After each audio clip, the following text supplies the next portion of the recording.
Shalom everyone, this is Mahaleyah from Jerusalem, and I have a very special video for you today. I want to start off with a bit of a disclaimer. Now, most of you that know me to be a lover of justice and freedom. You know me to be a defender of the weak and tired, in other words, the elderly.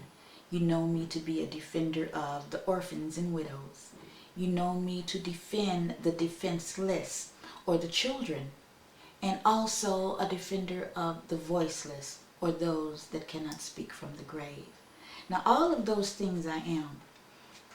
Now I want to say what I'm not. Okay? Now, those of you that know me know I've never claimed to be a Bible scholar. I've never claimed to be to be perfect. I've never claimed to be a prophetess or a leader of any kind. What I do claim to be is a lover, and I only have love in my heart for, the greatest love in my heart is for my Creator, the Holy One of Israel, and for His people. And that I am perfect. So with that, I just want to say I have a special message for you. I'm going to be reading from the script because I want to make sure I don't forget anything. I don't leave anything out, okay? Because these are not my words. All right? Today I'm bringing you a message, and the words and the interpretations are not mine. They're the words of one who's considered to be a holy vessel of the Most High. Okay? This person who has requested that I bring you this message is currently being greatly persecuted in a country where the gift of prophecy is strictly forbidden. I had no idea that such things were taking place in today's modern society. Little did I know. I was so ignorant. We have truly lived until the end of time. We are truly in the end times. People are being thrown into prison simply for spreading the word of Yah. So I also want to let you know I'm not bringing you this message to change or to challenge your personal belief systems. I am simply doing as the Holy Spirit in me has instructed me to do, okay? All right. So many or most of you will either not comprehend this message or will completely reject it, and that's okay. As long as the message is delivered, that's what's important. Because His sheep will hear His voice, and I will have done my job. Now, the message begins with a night vision, and I'm going to read that to you now. Bear with me.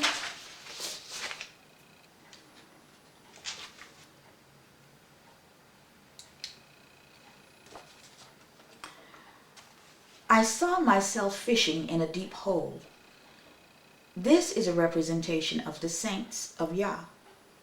I caught only one small, meager fish, the thinness of the saints. I immediately discerned that there were more fish in that hole, maybe bigger ones, so I used a stone to kill that fish, or the saints, in order to hunt the other saints. This is the meaning of the dream. The Catholic Church or Roman Empire fishes for the saints with his mouth or rod, power or money, political influence. Using the head of the fish or ministers or pastors. So the head of the fish is the ministers or the pastors. That's what the Roman Empire is using to fish for the saints. Okay? The water is the sea of people. It uses a stone or Islam to crush the head of the Christians and everyone who believes in Yah. In order to use this fish or the saints as bait to capture the bigger fishes. Thus, Islam is used to persecute the Christians in order for them to cry out to the Pope or the Church for help. Thus, the Pope, Roman Catholic Church, would become saviors of the Christians and Yah's people. But in this same vision, I saw the fishing rod broke several times. The meaning of this is that the Most High will also work to break the attempts of the royal seat or the Pope to fully hunt and destroy his people by hiding them. The fish that was caught was red in color, small and thin. This means that the saints that were taken and plucked off were not in the fullness of the commands of the Most High. They lacked food, the word, and were red or covered in iniquity and sin. Shalom, people. Here is the patience of the saints. All glory be to Yah, who makes all things known to his people of what is to come and what has come. So that is the ending of the vision. Okay? Now, I'm not using any of my words to interpret that. That is what it was. For those that have eyes to see, let them see. For those that have ears to hear, let them hear. All right? Now, what I want to do here is I just want to mention a few things. Because there's been a lot along my path, and especially as of late. I have talked to a lot of people. A lot of things have come my way. A lot of information I've been privy to hear. And there's some things that I just want to share with you all. Because, you know, we really, really need to consider some things. We need to be very, very careful because these are the end days. And there is an onslaught. If we think that we're suffering now, if we think that we're in tribulation now, just wait until the coming days. And they're not far off. And as we look around, we can see now that these are the last days. Now, this is for me now. I just have a few points I want you to consider. And the first one is, we need to be praying. We need to be praying for discernment. We need to be using discernment on this path. And we need to be aware that there's a lot of profiling that's going on now. And you know, America and different countries are looking at Islam and Islamic terrorism as a great threat. And a lot of us are dressing very similar to the people in this particular culture. We're the same color. A lot of us, you know, I mean, the Islamists range from white to black, just like we do. So when they profile terrorists, they know that some of these extremists or terrorists are just as black as I am. You know, so there's no such thing as being safe anymore because of your color. That's long gone. You know, so we need to be careful in how we carry ourselves, the things that we're saying, the way we're dressing, where we're going. You know, because if it comes a time, and it will come a time, when there is more religious persecution in America and around the world, when it reaches the shores of America, you dressing like in this culture, this Islamic looking culture, you're gonna make yourself a target. You know, people. Let's use an example. When people went to the Europeans went to Africa many years ago, they assimilated into that culture, you know, and over time they ended up with the land. You know, they were smart, they knew, you know, now they got Chinese over there, they got Lebanese over there, they got everybody over there, and they're taking that land, they're assimilating into the land. You know, you have to think long term in whatever it is you're thinking and planning and for whatever it is that you want to achieve. You know, a lot of us are feeling like, oh, well, it's wrong to convert. Is it wrong to convert? At least you'll be in Israel. We're coming under we're getting ready to come under intense religious persecution. They're coming up with some laws. They're going to call them the Sunday laws, and they're already been enacted in certain foreign countries. It's not implausible or and too incredible to think that it won't come to the shores of America. You know, Sunday laws. You know, when the Pope is going around, he's vying for a one world government. Okay, now if Sunday is that day where everybody's supposed to be worshiping, you're gonna stick out like a sore thumb. You're gonna stick out like a sore thumb, and then with all of this Islamic garb that you have on, the long clothes and the veils, and I mean, some of us have went to the extreme with the culture or the garments. You know, you're gonna be looked at first. When they come and they get these people and they put them in these camps or do whatever they're gonna do with them, you are gonna be one of the first people that they are going to target. And they're going to look at you as if you're some kind of terrorist or this or that. And, you know, the people will freely give you up because they think you're strange anyway. Well, they don't go to church on Sunday. It's a Sunday law now. It's all about Sunday. That's not the day that we keep. That's not the day that we set aside. You know, we keep the Shabbat. Israel is going to be one of the only places in the world, as much as you might say it's not time to go there, or I hate Bibi Netanyahu, or those people are not, you have to be wise in all you're doing.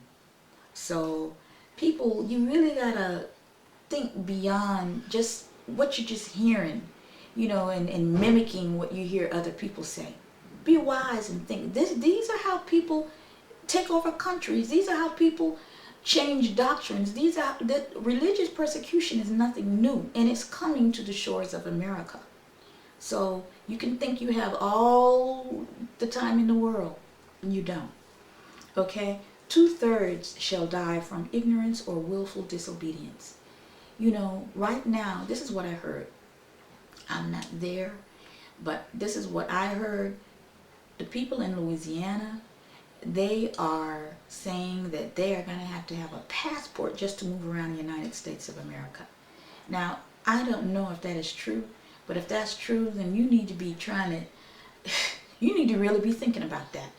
I mean, you got tanks, FEMA camps, you've got the coffins, you've seen this, you've seen that, and you still feeling like you got time? Okay. 2/3 shall die from ignorance or willful disobedience. Now, this is backed up in Zechariah 13, chapter 8 and 9, King James Version. And it shall come to pass that in all the land, saith the Lord, 2 parts therein shall be cut off and die, but the third shall be left therein. And I will bring the third part through the fire, and will refine them as silver is refined, and will try them as gold is tried. They shall call on my name, and I will hear them. I will say, it is my people, and they will say, the Lord is my God. Now, for all you armchair Hebrew Israelites that won't even take the time to come up to the holy places, to visit, to come see, but you say you love Yah. Okay, you know, we're past the time for debate. It is obedience that Yah wants. Okay? Why? Because my second point, so as it was before, so shall it be in the end. Now, case in point, Noah and the ark. Whether you're looking at Noah to be a real person or a race of people, or however you choose to look at it. Let's just look at Noah for one moment, okay? Now, Noah was the only man in the earth that was right. Everybody else was wrong. Everybody else thought he was a fool. What's Noah over there doing? You know, he building an ark. Noah was being obedient. Noah was a righteous man. Was his family righteous? No. They were unrighteous people. But how many times have we seen in the scriptures where the righteous has saved the other family members through their righteousness? You don't have to argue with nobody about scriptures. Just do right. You don't have to argue with your family. You know, because they're doing what they want to do. If you're worried about your family, you know, you do what you know that you were instructed to do, because your obedience and your righteousness is going to be what saved you. There's a lot of righteous people that are going to die. They are going to be part of the 2/3. Think about that. 2 out of 3 people are going to die because they don't know no better, or they know better and won't do, because of willful disobedience. We have certain things that we're supposed to do. We're supposed to come up 3 times a year. We're supposed to give tithes to the priest. There's a lot of things we're supposed to do. We're supposed to keep our temples clean, but we're defiling with dead flesh. And we think that we go get a pass. You will not get a pass, because God doesn't dwell in filth and in pollution. And so, I'm sorry. You may not want to hear it, but it's just the truth. So now, as it was before, so shall it be in the end. Ecclesiastes 1:9. The thing that hath been, it is that which shall be. And that which is done is that which shall be done. And there is no new thing under the sun. So, you got people like Abraham. His righteousness saved Lot. Be righteous, be obedient. That is the way you save your family members. That is the way you carry the line. That is the way you receive your inheritance. Not by sitting up arguing with people. It's by being obedient. Okay? Another thing to consider is, I already talked about the Sunday laws. Those are going to be much more prominent. This world is not what you think. You have a window of opportunity, and you need to be moving. You need to be really, really considering. Now, one of the last things, and one of the most important thing is, we know who we are now. We know that we were lied to. A lot of us still don't know and understand that, but a lot of us do. We were lied to. We are not Ham, we are Shem. We were lied to. We are the children of Israel. We're not the cursed seed that is, I put it like this. We are not lazy. We're not stupid. We didn't come from slavery. We came from a royal line. We know who we are. We know who the imposters are. Not only that, we know that they've lied about where Israel is. Israel is in Africa. It is not in the Middle East. That is something that they have concocted, just like the place that they are saying is Jerusalem. I could go on and on and on. We have been lied to about time itself. We don't know what time it is. They've changed the times. You don't know when to go and keep the Shabbat, because you're following what they are telling you to do. There's a way to discern the Shabbat. There is a way to discern the holy days. We see people coming to Israel, groups of them, and they are keeping the Gentiles' holy days right here in Israel. They took the time to come all the way up here, and little did they know they were not celebrating or keeping the holy days according to the lunar Shabbat. Now, if you want to know how to do that, go to Mahaleyah Ben Eliezer's Facebook. Ask him. Do the research. If you want to know about diet, we're not supposed to be. We're set aside. We can't eat the same things everybody else is eating. We are purified, set aside. We can't eat swine. And you can play with that as much as you want. But when it's time for the great purging and separation, and the tribulation is over, and it's all over and done with, you just simply will not. You'll be one of the 2/3, because God don't dwell in filthy, dirty, rotten flesh. He doesn't dwell there. So these are things for you to consider. I'm just coming to you in love, and don't believe me. Do the research. Go to Brother Jacob. He has a Hebrew channel, a YouTube channel, Hebrew One. This is one brother that I can really say He is very, very good in his video presentations and his radio show. He has a lot of good information. Go there. Do your research. Find out when to honor the holy days and keep the Shabbat and how to do it and all of this. It's really not that hard once you know what to do. The hardest part is just giving up all of the materialism. The hardest part is leaving America. You know, that's the hardest part. The hardest part is you know, just loving your brother. Really, that's the hardest part. And it should be the easiest part, but it's the hardest part, you know. So anyway, I love you so much. I hope this video has helped you in some way. And as I said before, they're just things to consider. All right? You all take care. Until next time. Peace out.